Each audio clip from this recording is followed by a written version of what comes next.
Essa é a aula de número 9. Eu sou o professor Paulo Vanucci. Nós vamos estar falando sobre projeções ortogonais hoje. A bibliografia utilizada nessa aula é a seguinte. Nós temos aqui o livro do Arlindo Silva, Desenho Técnico Moderno, a apostila do professor Marcos Rossi, da Unesp. Temos aqui o material do professor Alisson Galasso, do Instituto Federal. Temos o livro de Manual de Desenho Técnico para Engenharia, o livro Comunicação Gráfica Moderna, o livro do Desenho Técnico e Tecnologia Gráfica, do Thomas French, e o livro do Desenho de Máquinas. Então, todas essas imagens que estão nessa aula, as referências utilizadas serão essas. Okay? Todas as imagens pertencem a essas referências. Bom, como nós vamos falar de projeções, tá? Projeções ortogonais, nós precisamos saber onde elas estão localizadas dentro de uma classificação geral. Então, as projeções geométricas planas, elas se dividem em projeções paralelas e projeções centrais. Dentro das projeções paralelas, nós temos as projeções ortogonais e as projeções oblíquas. Então, é aqui que nós vamos se localizar na aula de hoje. Ok, pessoal? Bom, primeiro nós vamos falar um pouquinho sobre o conceito de projeções. Então, qual seria a definição de projeção? A palavra projeção, ela vem do latim, de projectione. Tá? A projeção é um processo pelo qual se incide em raios sobre um objeto em um plano, chamado plano de projeção. Aqui nós vamos pensar da seguinte forma. Imagine um ponto de partida. Esse ponto de partida sai em raios de luz e eles vão atingir o objeto nesses pontos. Ou você pode imaginar que a luz ela vem do Sol, bate nesse objeto e se difunde. A gente poderia pensar que raios de luz saíssem de determinados pontos do objeto e se focassem nesse ponto. Tá? Só que entre o objeto e o observador, aqui seria um observador, nós temos que colocar o chamado plano de projeção, que é esse plano aqui. Então, quando as linhas dos raios de luz cruzam o plano de projeção, elas vão formar o objeto que nós estamos vendo aqui, certo? Então, essa projeção do objeto, para a gente, vai ser a representação gráfica do objeto no plano. Então é assim que nós temos que entender o conceito de projeções. São considerados elementos básicos da projeção. Então nós temos o que nós já falamos do plano de projeção. Então nessa figura nós temos aqui, por exemplo, deixa eu só localizar aqui. Nós temos aqui o centro de projeção, que a gente vai chamar de CP. Nós temos os raios projetantes, que são essas linhas pontilhadas. Nós temos o objeto, que é esse objeto aqui, né? E temos o plano de projeção, que pode ser esse plano, ou esse plano aqui, tá? Então você observa que você tem o ponto que é o centro de projeção, saem os raios projetantes, eles vão ligar o centro de projeção a determinados pontos do objeto. Se o plano de projeção estiver entre o centro de projeção e o objeto, então você tem aqui um plano de projeção que está à frente do objeto. O outro plano de projeção está atrás. Então, o objeto vai acabar sendo ou menor ou maior no plano de projeção de acordo com a posição entre o centro de projeção e o objeto. A projetante é um outro conceito novo para a gente, né?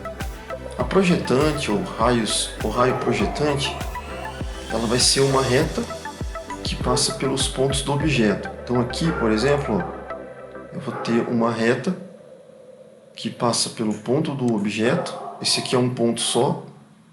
Ele vai interseccionar, cortar o plano de projeção, aqui no caso a frente do objeto, até chegar ao centro, o centro de projeção.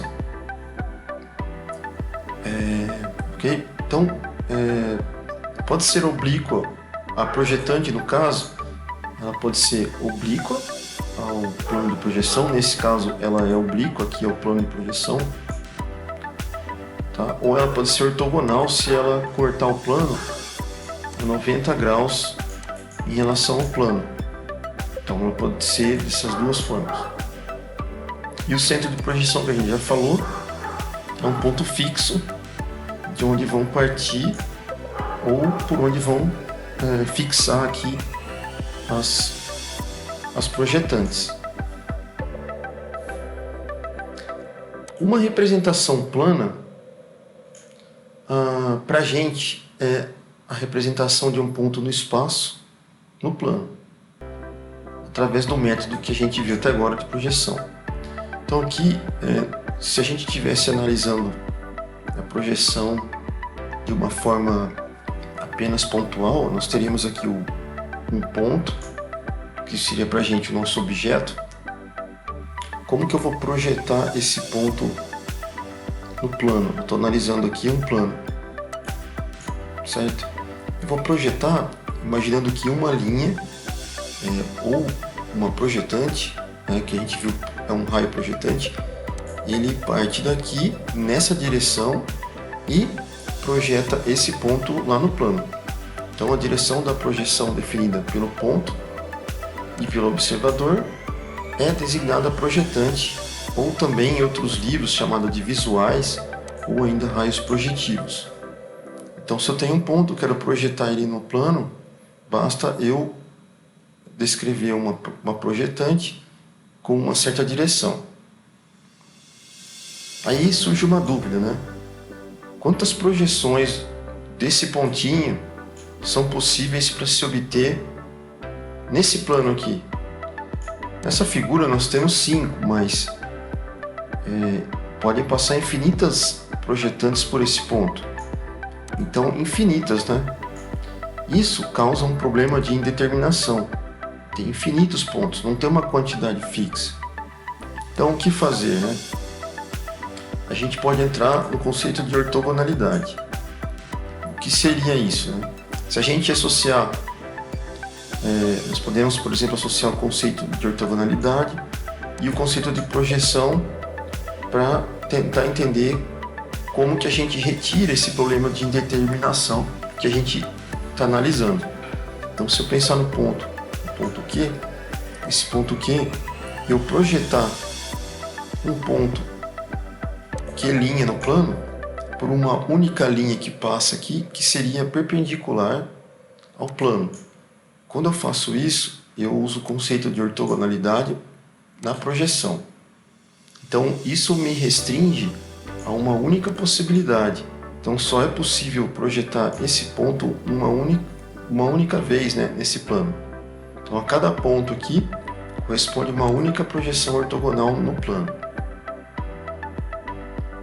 Aí tem uma definição que diz, né, a projeção ortogonal é a representação de um objeto em um plano de projeção, quando as linhas visuais são perpendiculares a esse plano. Mas aí temos um outro problema de indeterminação, né? Se eu tenho, por exemplo, um único ponto no plano aqui, e, por exemplo, tiver uma projeção ortogonal saindo por essa projetante, eu tenho infinitos pontos sendo formados ao longo dessa linha, certo? Então isso também gera uma outra indeterminação. Como que eu faço para resolver essa indeterminação? Eu crio um segundo plano, como a gente está vendo aqui, ó, esse plano horizontal. E aí o que eu percebo é que duas projeções desse pontinho, que são projeções ortogonais em cada um dos planos, né? Então eu vou ter uma projeção Q' aqui e uma projeção Q duas linhas aqui. Então é a projeção desse ponto nesses dois planos resolve o meu problema de indeterminação, que era esse, né? Eu não vou ter mais de uma projeção de um plano, né? Vou ter infinitos objetos no espaço. Não vou ter mais isso. Então isso vai me gerar essa condição. Então para mim está ok. Só que aí, o que a gente percebeu? Se a gente introduz um outro plano para tirar essa indeterminação, agora a gente está trabalhando, portanto, num espaço tridimensional. E aí a gente percebe que nós estamos trabalhando, nós dividimos o espaço em vários quadrantes, né? Então eu vou ter aqui esse primeiro quadrante, eu vou chamar de diedro, primeiro diedro. Esse segundo quadrante, o segundo diedro, o terceiro e o quarto diedro. E aí, o que a gente pode fazer, supondo que a gente desenhe um objeto, um dos planos, os dois planos, né? Para visualizar isso no papel, por exemplo. A gente rotaciona os planos. Então, depois de desenhar, de projetar os objetos em cada plano, nós levamos o plano vertical para o horizontal, formando o que nós vamos ver lá na frente de épora. Bom, questão da forma.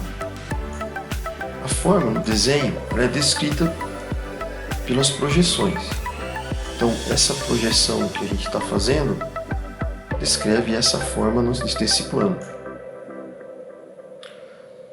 E isso depende das projetantes, né, dos raios de visão que são levados na direção perpendicular. Os métodos projetivos. Os métodos projetivos eles vão variar de acordo com a direção em que as projetantes ou os raios visuais são levados ao plano. Então, por exemplo, aqui nessa figura nós temos uma projeção que é paralela. Então você tem, por exemplo, esse objeto, ele é projetado nesse plano utilizando raios paralelos entre si. Então esse raio paralelo a esse raio, paralelo a todos os raios que nós temos aqui. Já esse outro tipo de método projetivo, os raios possuem uma projeção central. Então os raios que saem desse objeto vão projetar nesse plano e vão focar nesse centro projetivo. Então, duas formas de métodos projetivos. Essa figura mostra claramente essa ideia, né? Então a gente tem aqui o plano de projeção e as retas verticais. Se, por exemplo, eu for projetar de forma que cada ponto aqui tem o seu raio visual paralelo um com o outro, então a projeção vai sair do mesmo tamanho que o objeto. Agora, se eu tiver retas projetantes, né, ou projetantes que vão funcionar, vão se projetar no plano de uma maneira cônica, então o objeto vai sair menor. Bom, em relação aos métodos projetivos, a gente tem alguns métodos. Então, o primeiro aqui seria o método de projeção ortográfica. Nesse método, os raios que saem do objeto são perpendiculares ao plano. Então, aqui, meu plano está simbolizado em vermelho e o raio ele vai penetrar aqui nesse plano. Você vê que o raio em relação ao plano, ele está perpendicular, está a 90 graus, certo? O observador, nesse caso, ele está no infinito. Então, nesse tipo de projeção ortográfica, o ponto estacionário, no caso, ele está no infinito, tá? Então, os raios paralelos, os raios visuais, eles são todos paralelos entre si. E os raios são perpendiculares ao plano de projeção.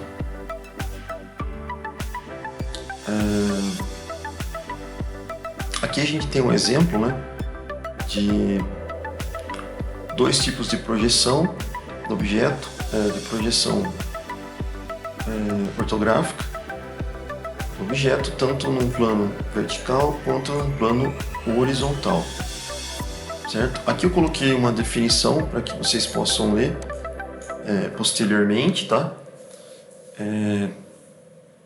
Então isso aqui é um exemplo de projeção ortográfica. O segundo método de projeção que nós temos é o oblíquo. Nesse caso, essa figura expressa bem o que a gente quer dizer. Então, os raios, as projetantes, né, os raios visuais formam ângulos com o plano. Então aqui, ó, se a gente fosse medir esse ângulo aqui, tá? Vamos supor que aqui fosse 90, né? Eu tenho um ângulo aqui, alfa, entre o raio visual e o nosso plano, tá? Então os raios vão formar ângulos com o plano. Então esse é um método de projeção oblíqua. A teoria projetiva, já que nós estamos falando de projeções, então essa teoria projetiva ela vai funcionar como um fundamento das informações básicas necessárias para a gente representar a forma. Então, os três planos de projeção nessa figura, por exemplo, tanto vertical, horizontal e perfil, cada um deles é perpendicular aos outros dois, né? Isso é garantido pela técnica de projeção. A teoria projetiva, ela nos fala sobre as vistas ortográficas, né? E para isso a gente tem dois métodos fundamentais de representação da forma. O primeiro são as vistas ortográficas, que a gente já está comentando, né? Um método de projeção ortográfica. O que ela diz, né? Ela consiste num conjunto de duas ou mais vistas separadas de um objeto. Por exemplo, essa daqui, ó, tem uma, duas, três vistas separadas, tomadas de diferentes posições, né? Geralmente em ângulo reto, como a gente está vendo aqui, ó, 90 graus de um para o outro. Então cada vista mostra a forma do objeto desde uma direção particular, e um conjunto de vistas descreve o objeto em sua totalidade. A gente vai usar isso somente na projeção ortográfica. Então esse é um dos métodos de representação da forma. Aqui o exemplo, né? Então nós temos aí três vistas ortográficas para representar essa forma desse objeto. E a outra forma, outro método de representação de forma é a perspectiva, como essa figurinha que está aqui. A perspectiva, o objeto é representado já num sentido de profundidade, como a gente pode ver aqui, e projetado sobre um único plano, esse plano que a gente está vendo. E a gente usa tanto a projeção ortográfica quanto a projeção oblíqua e a projeção em perspectiva para representar o objeto uma forma. Em relação aos sistemas de projeção, tá? Os sistemas de projeções são classificados de acordo com a posição ocupada pelo centro de projeção, como a gente falou anteriormente, né? Se esse centro de projeção for finito ou infinito, nós vamos caracterizar dois sistemas. Então, o sistema cônico e o sistema cilíndrico. No sistema cônico, o que a gente tem? A gente forma a projeção cônica. Ela também é chamada de projeção central. Então, é o tipo de projeção cujos raios, né, vão incidir no objeto. A gente está vendo aqui o objeto, o raio incide nesse objeto e no plano de projeção,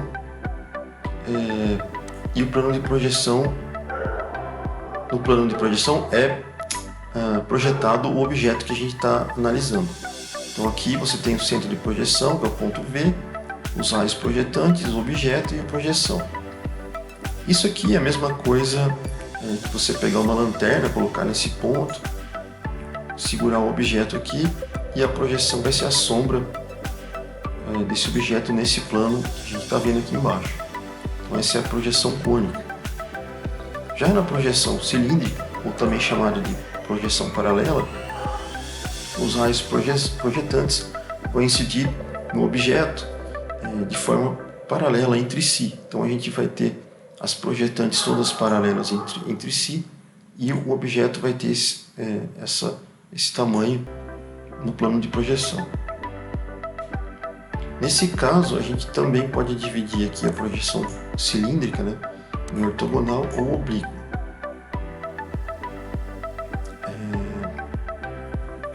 Na projeção cilíndrica ortogonal, as projetantes vão partir então do infinito, né? Você não tem um ponto único aqui em relação ao plano de projeção. Então elas vão formar 90 graus com o plano aqui, mas elas estão no infinito, certo? Se a projeção cilíndrica for oblíqua, que é esse caso aqui, você vai ter em relação ao plano um certo ângulo alfa, tá? Então vai formar um ângulo diferente de 90 graus aqui.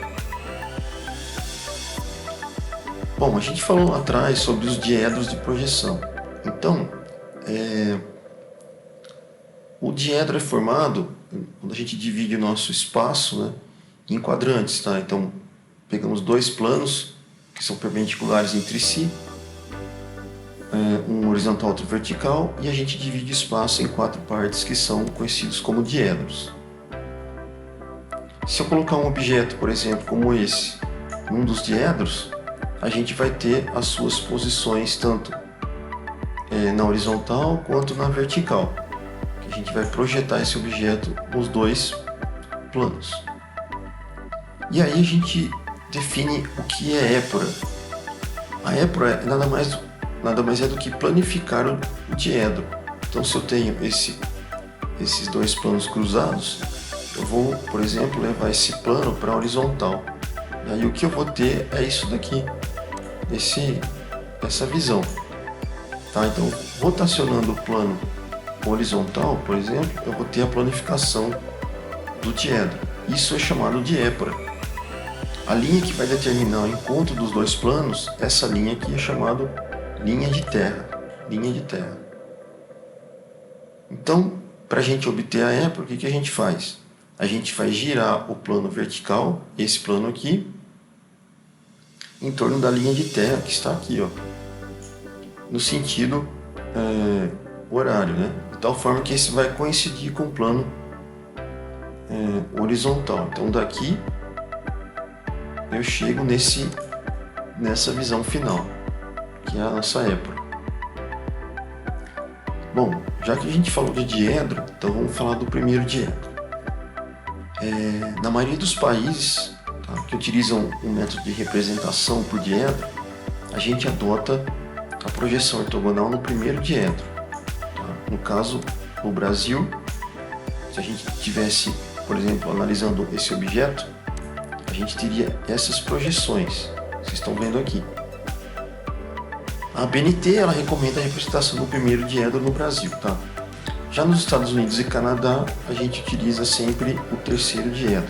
Se você reparar nesse desenho, como está trabalhando no terceiro diedro, o que é que muda, né, de um desenho para o outro?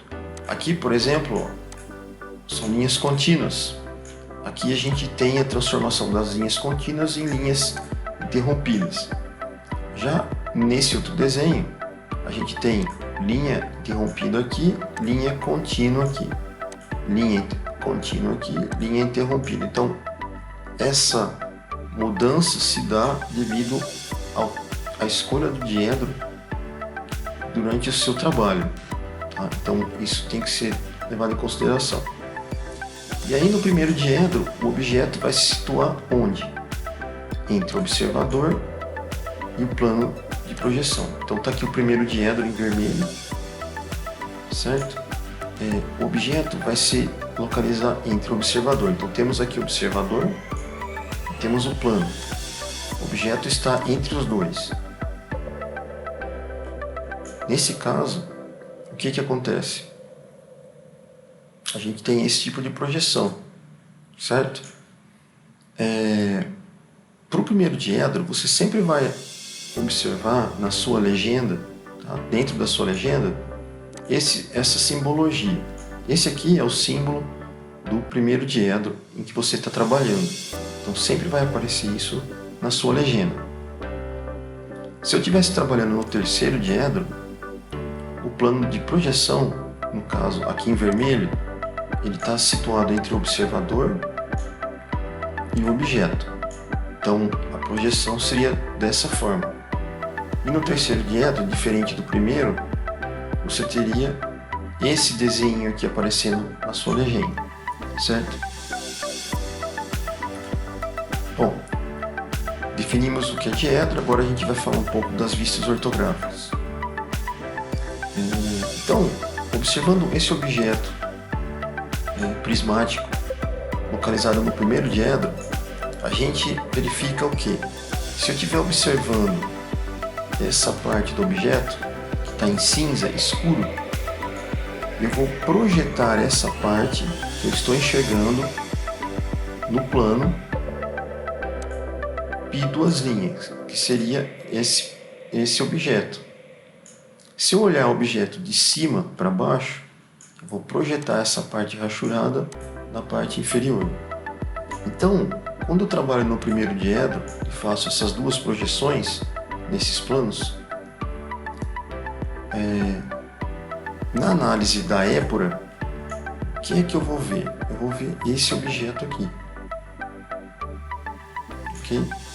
Agora, se eu estiver trabalhando no terceiro diedro e observar o objeto desse lado aqui, o que vai ser projetado no plano, né, vertical, vai ser exatamente esse lado. E o que eu observar na parte de cima vai ser essa parte que vai ser projetada. Então a épora no terceiro diedro ela é invertida do primeiro, ok? Aqui nós temos dois exemplos de vistas no primeiro e no terceiro diedro. Então, no primeiro diedro você vê uma vista principal aqui uma vista lateral direita e aqui uma planta. Tá? Nós vamos falar melhor disso aí depois. Então a gente tem aqui a vista do primeiro diedro. Observem como que seriam as vistas no terceiro diedro. Então ela se altera. Tá? Então a gente vai ter aqui, por exemplo, essa vista que seria, por exemplo, a principal, ela se localiza embaixo aqui, tá vendo? E essa que seria a vista superior,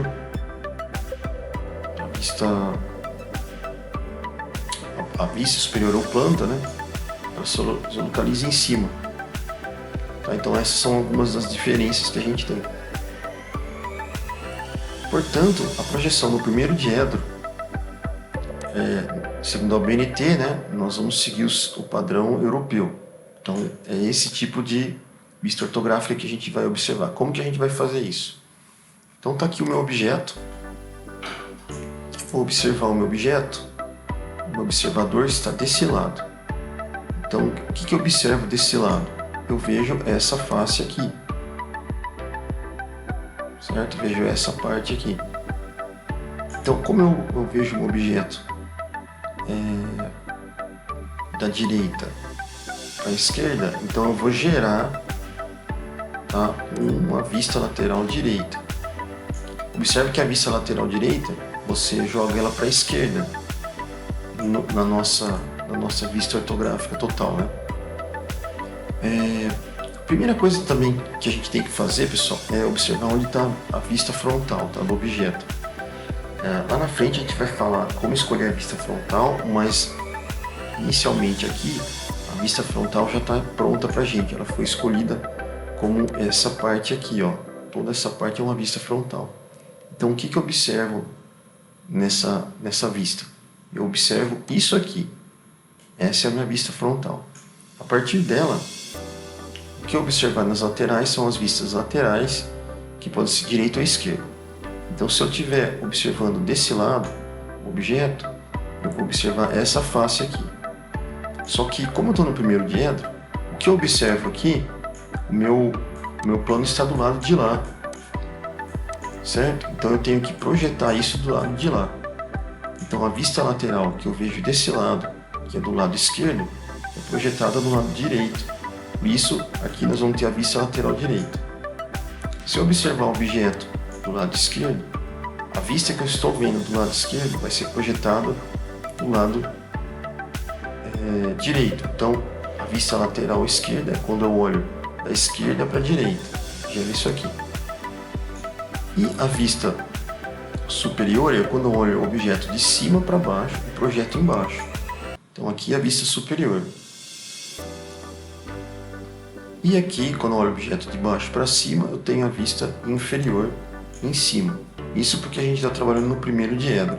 Essas vistas se alternariam se eu estivesse trabalhando no terceiro diedro. Aqui nós temos um exemplo, né, de um objeto tridimensional e suas projeções. Aqui no plano vertical, nos planos verticais e no plano horizontal. A vista frontal, nesse caso, é essa parte aqui do objeto. Quando eu olho de cá para lá, essa vista frontal, essa é o que eu vou obter. A partir da vista frontal, eu vou tirar, olhando desse lado esquerdo, então eu vou ter a vista lateral esquerda desse lado aqui. Se eu observar de cima para baixo, vista superior ou planta, que a gente chama vista superior ou planta, é indicada abaixo. Aqui nós temos um exemplo de uma peça que tem uma altura, profundidade e largura.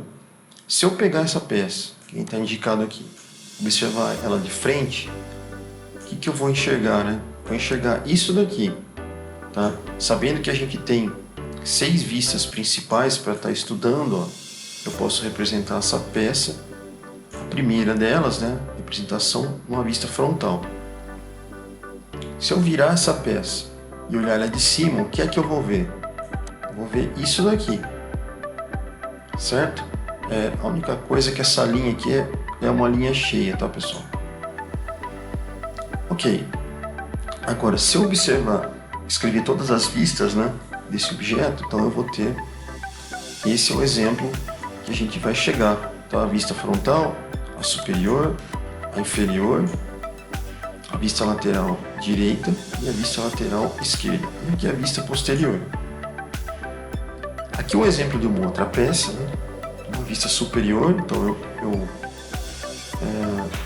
vejo esse objeto, né, projetado aqui nesse plano, e aqui uma vista lateral direita, esse objeto projetado. O mesmo objeto, nós podemos imaginar que esse objeto, para tirar todas as vistas, existe uma caixa de vidro como essa, que envolve o objeto, e você projeta em todas as faces da caixa as vistas. Quando você abre a caixa, você tem as vistas prontas, como a gente está olhando aqui.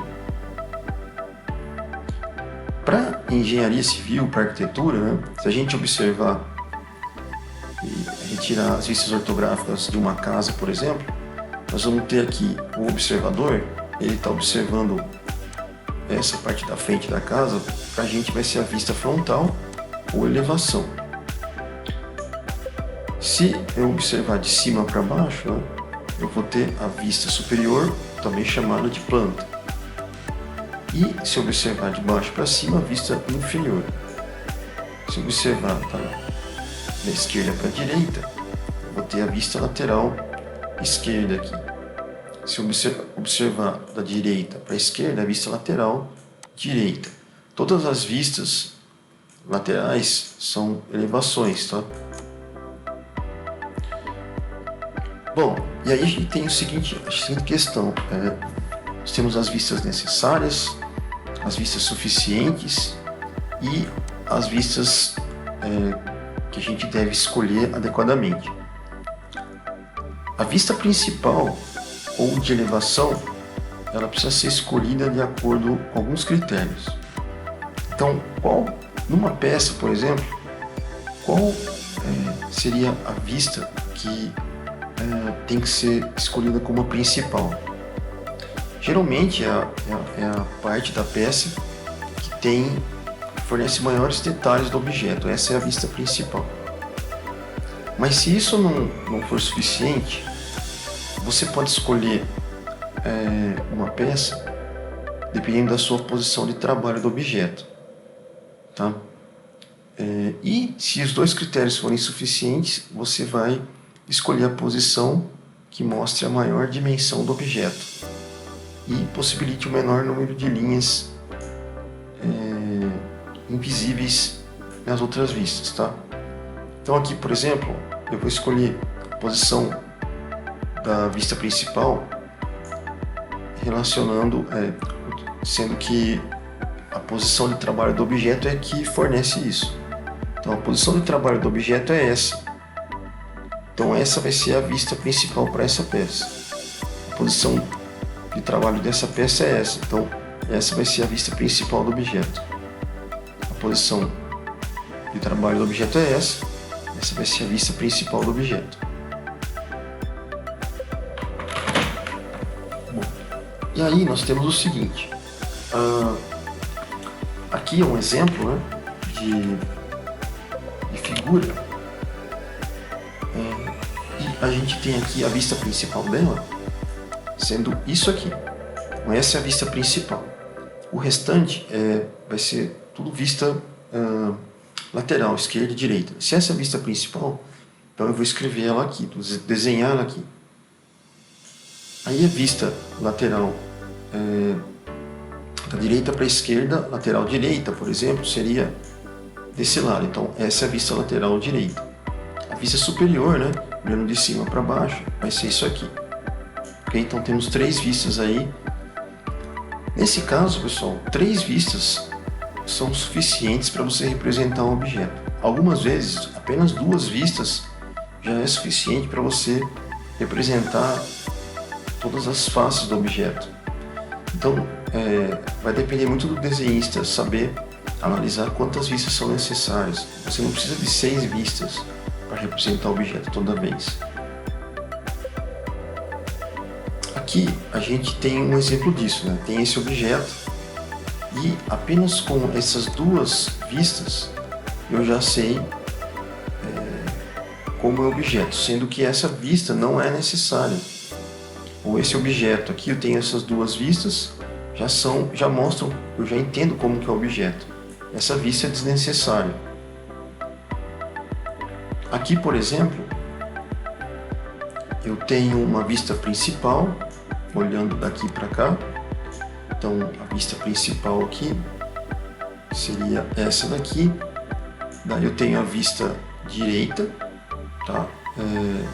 Que eu vou ter aqui, lateral direita, e a vista superior está indicada aqui. Então, tendo essas 3 vistas, eu já entendo o meu desenho, tá? Todas as vistas aí necessárias para entender o desenho. A vista posterior é desnecessária, não precisa, a vista de baixo é desnecessária, e a vista esquerda também é desnecessária. Então, só com essas 3 vistas eu já entendi o desenho. Então, isso é importante para a gente. Alguns pontos importantes são as linhas na hora de representar um desenho. Então, dado um desenho como esse, que tem suas cotas, a gente representa as vistas do objeto. Então, aqui nós temos a vista principal, a vista frontal, daí a vista superior, e aqui a vista lateral direita. Vista lateral esquerda, perdão. Vista lateral esquerda. Toda linha de contorno que mostra o contorno do objeto, ela tem que ser de traço contínuo grosso. Então você vai usar uma lapiseira 07, por exemplo, para fazer esse contorno. As partes da peça que a gente não visualiza, tá? Por exemplo, se eu olhar daqui para a esquerda e para a direita, essa parte aqui, ó, do objeto eu não vejo. Então essa parte ela vai ser pontilhada, interrompida. Então, linha de contorno invisível, traço interrompido fino, certo? Então vocês têm que tomar cuidado com isso. Ela pode ser feita com uma lapiseira 05, por exemplo. Aqui a gente tem essa peça, por exemplo, e os contornos dela é um traço contínuo grosso. Já a linha de contorno invisível, que seria, por exemplo, o furo que eu não vejo, é uma linha de traço interrompido fino. Outra informação importante é, numa peça como essa, eu tenho esse furo e esse furo. Quando a gente utiliza furos em peças, e a gente vai representar ela nessa vista, por exemplo, os furos são representados por linhas invisíveis. Então, as linhas invisíveis caem nesse caso que a gente explicou. Só que o furo ele tem um centro, é um eixo de simetria. E a gente representa eixos de simetria, linhas, né, de eixo de simetria, como traço ponto, como está aqui, ó. Umas linhas com traço fino, você pode fazer essa linha com uma lapiseira 003, por exemplo, mais fina. Tá? Ou nessa vista, né, mesma coisa, linhas de simetria, de eixo. Então essas linhas são importantes para a gente. Agora a gente tem algumas regras fundamentais, tá? A primeira regra é a regra do alinhamento. Então as projeções de um mesmo elemento, objeto nas vistas adjacentes, estão sobre o mesmo alinhamento. Então, o que seria isso? Eu tenho o meu objeto aqui, ó, essa parte aqui, e esse objeto tem uma linha de chamada aqui, ó, se eu prolongar, tanto na vertical quanto na horizontal, e a vista que eu vou tirar, ela vai ter que estar dentro dessa linha. Não vou poder ter um objeto saindo dessa linha. Mesma coisa aqui, ó, ela não vai sair daqui. Isso é importante respeitar. Outra informação é a regra das figuras contíguas. Então, eu posso ter um objeto que é representado dessa forma, só que só essa vista não é suficiente, né? Esse objeto pode ser esse objeto, pode ser esse objeto ou esse. Representam a mesma forma, tá? Então eu vou precisar provavelmente de uma outra vista para representar esse objeto. E a gente verifica que nesse caso, né, cada plano aqui é contíguo ao outro. Tá? Só que elas não estão situadas no mesmo plano, como a gente vê aqui. Regra da configuração. Então, uma face plana do objeto projeta-se com a sua configuração ou como um segmento de reta. Então aqui, por exemplo, eu tenho um segmento de reta dessa peça, por exemplo, e ele vai se projetar como um segmento de reta num plano. Já essa outra parte, se essa peça estiver inclinada, nesse plano eu vou ter um triângulo, porque ele tem uma certa inclinação aqui. A mesma coisa para essa de baixo. Então isso são regras de configuração. Bom, em relação aos espaçamentos das vistas no papel. Quando a gente for desenhar os objetos, então vamos supor que isso aqui é a minha vista frontal, desenhando no papel. Construo esse objeto bonitinho. O que é que eu vou fazer? Nós temos as chamadas linhas de terra, que são um distanciamento que a gente deixa da linha inferior da vista, né, principal, por exemplo, até essa linha horizontal FH. A partir dela, a gente vai construir com uma certa distância D1 o objeto, que seria a segunda vista, a vista superior, por exemplo, do objeto.